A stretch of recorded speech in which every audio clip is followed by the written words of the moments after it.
So here's my story. For most of my working life, I worked on a craft where moving right along was a core piece of the credo. That would be daily journalism. Print newspapers, before they became known as dinosaurs and victims of the digital age, were once called the Daily Miracle. And when you think about it, printing a newspaper every day is kind of an audacious, in fact, sort of a nutty proposition. Think about it. Every day your product consists of thousands of assertions, new assertions of fact, which you have to confirm is true. Then you redesign your product from the ground up every day. Then you remanufacture it using dead trees. Then you shove those dead trees onto trucks and send them all over your market area overnight. Then you hand the dead trees to sleepy 12-year-olds and grim Wawa clerks who you rely on to deliver the dead trees to your customers. It's nuts. It's amazing that it works.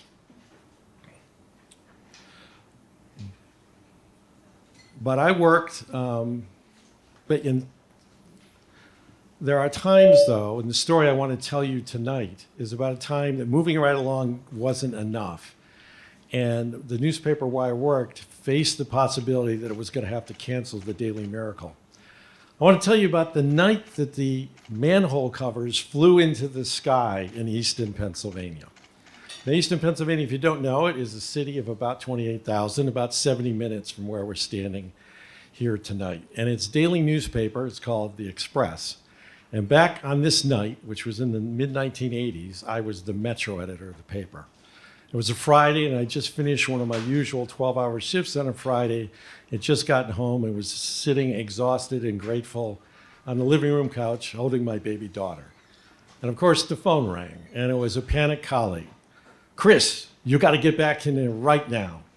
I asked what was happening. He said an underground fire had broken out in downtown Easton, and the pent-up heat and pressure of that fire had become so great that it sent the manhole covers in almost every street in downtown Easton shooting 2 stories in the sky, followed by wisps of fire and smoke. So all the power was out in Easton. Now this was a story. I'm a journalist. I had to follow the siren call. So I went to my wife, my exhausted, long-suffering wife, and said, "Babe, I'm sorry. Here's Sarah. I got to go into work." So on the drive in back to the office, the dime dropped. Our office was in downtown Easton, so our office had no power. So then how were we supposed to put out a Saturday morning edition full of juicy, vivid details about this crazy fire when we had no power? So I pulled in to the parking lot. A couple of my work colleagues were there waiting for me. We crept inside the darkened building, went up to the newsroom where usually we perform the Daily Miracle, and the computers we used to do it were sitting dark. Now, these were dumb terminals, as they were called back then, merely keyboards and screens that were all connected to a huge central computer that sat blinking and whirring like Hal from 2001 Space Odyssey in this air-conditioned sanctum up in the composing room. So we went up to the composing room, trembling, looked in at the computer, no way around it. The brain of our newspaper was comatose. What to do? Remember, this is the 1980s. There's no internet, there's no Wi-Fi, there's no iPhones, there's no MacBooks, there's no Slack, there's no nothing. We were totally dependent on this dead computer. We decided to go up to the house of a senior editor who lived on the hill north of downtown. He still had power. When we got there, we discovered that all the newspaper's brass had gathered there. And the big Mahafs had already made their decision. For the first time in its more than 120 years of operation, the Easton Express was not going to publish on a day it was scheduled to. The Mahafs had decided that the 12 hours we had remaining was just not enough to pull off the Daily Miracle in time to deliver papers to people's doorsteps all over the Lehigh Valley.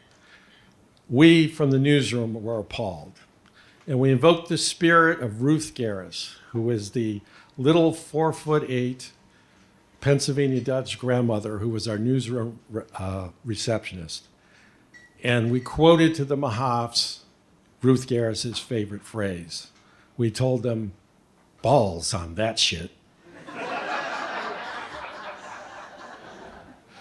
We told them that there was no way we were going to be the newsroom team that dropped the rope, that broke the chain, that let the Express, as the locals call it, go dark.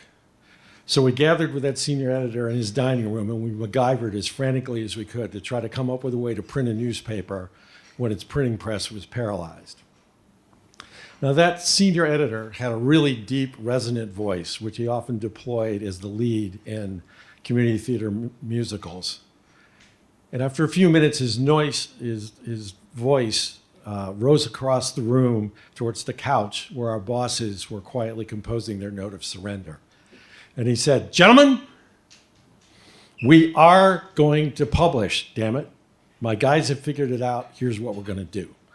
Now, the big bosses tried to poke holes in his plan. It was pretty clear to us after a moment that they had no desire to do what it would take, which was stay up all night to somehow figure out how to get a newspaper to our customers.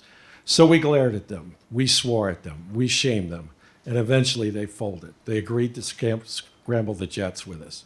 Now, we didn't have any iPhones, we didn't have Zoom, but what we did have was a couple of suburban satellite offices where the power was working and we had functioning computers. So we got on the phone, started dialing madly, and we summoned reporters from wherever they were, reading bedtime stories, out on dinner dates, sitting in dive bars, of which Easton has a lot. And we brought them all in. We deployed some of them to go back into the city where the fire was happening, continue the story. The rest went out to the suburban bureaus where they would take files from those in the field and begin to write stories. We still needed a place to print the paper. We called the Journal of Commerce, which had a printing plant across the river in New Jersey. They agreed to keep a crew on overtime to print our paper overnight.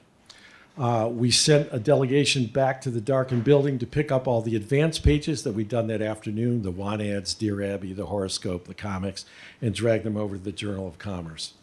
We called the truck drivers, told them there was a new plan for the morning. But the worst thing we had to do was call our hated arch rival, the Allentown Morning Call, our competitor. And because there is honor among scribes, I have to say the folks at the call took about 3 seconds to say yes to one of the strangest requests they'd ever had. We asked, would you let us send a team of editors to your newsroom? Would you train us on the spot how to use your very different publishing system? And would you sit by us and hold our hands till 4 o'clock in the morning when we finished this newspaper? They immediately said yes. So I led the delegation of editors who went over to the call, bleary-eyed, about 10 o'clock. We learned as quickly as we could, or as well as we could in 20 minutes, how to write stories, edit stories, write headlines, design pages on their infernally complicated system. And we set to work. I spent the next 5 hours with a phone in this ear and a phone in this ear, talking to reporters in the field, rewriting leads, talking to the strange people up in their strange composing room, telling them when the pages would be arriving. Everybody who was on that midnight mission with me performed similar frenetic marvels. People, we got that puppy done. Somewhere around 4 o'clock, we sent a total Frankenstein of a newspaper over the Journal of Commerce. Half of it was in the morning call's very flashy design, fonts, and style, and the rest of it was in our very stodgy one. We left some features out. Some of the stories had more typos than usual in it, but we produced a paper. Now, in my career,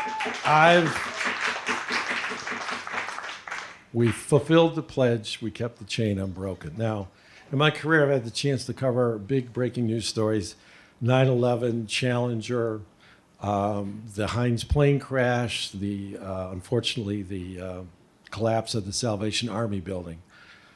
But never in my career have I been prouder to be part of a news effort than that night that our scruffy band of young news hounds kept the chain unbroken and published the paper and fulfilled our pledge to the people of Easton that every day, every freaking day, we would tell them what happened in their town the day before and tell them what they could do to make it better.